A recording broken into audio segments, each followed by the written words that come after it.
જય માતાજી, ઓમ નમો નારાયણ, જય ભગત પુત્ર. આજે હું આવી ગયો છું ચંદુસરમાં ચુંદડીનાથ મહાદેવના મંદિરે. અહીંનું કઈક વાતાવરણ આખું અલગ છે, કઈ ઘટે જ નહીં. ઝાડવા ભણવા એમાં હોય જોઈ શકો છો. આવું જ કરી દીધું. આ પ્રાગવણની નીચે મહાદેવનું સ્થાનક છે અને ઝાડવા બળવાને તમે જોઈ શકો છો. નટાણે વરસાદ વરસી ગયો તો કઈક અલગ જ અનુભૂતિ થઈ છે. અને ચુંદડીનાથ દાદાની જગ્યામાં આપણે પચુ બાપાની ફૂલ સમાધિ છે અને એની સામે પવિત્ર અખંડ ધૂણો પણ છે. તો ચાલો તમને પણ હું તેના દર્શન કરાવું. અને માતાજી અન્નપૂર્ણામાં પણ બિરાજમાન છે, તેના પર દર્શન કરો. આ જે જગ્યા દેખાય ને, આ બધું હાવ ખંડેર હતું.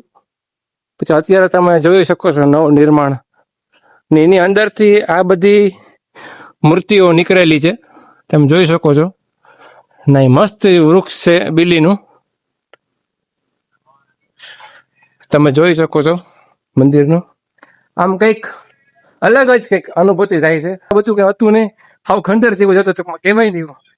ને અત્યારે તમે જોઈ શકો છો અલગ જ આમ.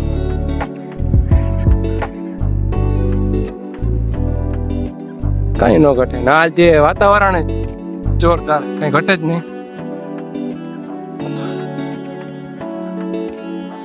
ટૂંકમાં એમ કે વાદળની આરે કઈક વાતો કરે છે. મંદિર જેવું અદભુત મંદિર છે અને જે વાતાવરણ એ છે, તો ખરેખર આ મંદિરે આવો ને વિઝિટ કરો, બહુ શાંતિ મળે મનને. એક વખત આવો, કારણ કે હમણાં એ નદીનું બ્રિજનું કામ ચાલુ છે, તો ઘણા લોકો નીકળતા હોય. SBI બેંકની પાછળ જ છે ચુંદડીનાથનું મંદિર. તો ખરેખર એક વખત આવો, તમે વિઝિટ કરો. ને ચાલો તમને દર્શન કરાવો મહાદેવના. જય ચુંદડીનાથ. અંદર પ્રવેશ કરો ને એટલે અહીંયા ખાસ ધ્યાન રાખજો, કારણ કે આ થોડુંક નીચું હોય ને, એટલે એના માટે વાગી ના જાય.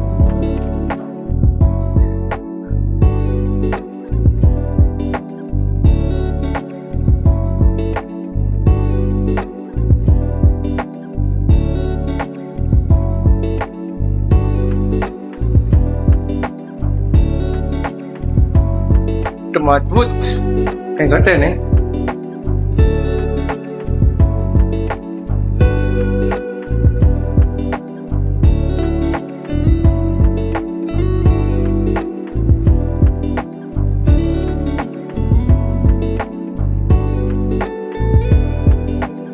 તો ખરેખર એક વખત આ જગ્યા ઉપર આવો. આનો ઇતિહાસ ઘણો બધો છે, અત્યારે મને બહુ કંઈ ખ્યાલ નથી. તો આનો ઇતિહાસ જેમ મને ખબર પડશે એમ તમારા દ્વારા હું સમક્ષ રજૂ કરી. તો વિડીયોમાં એટલું બન્યું, તો લાઈક, શેર, ફોલો કરજો. તો મળીએ કંઈક નવા વિડીયો સાથે. જય માતાજી.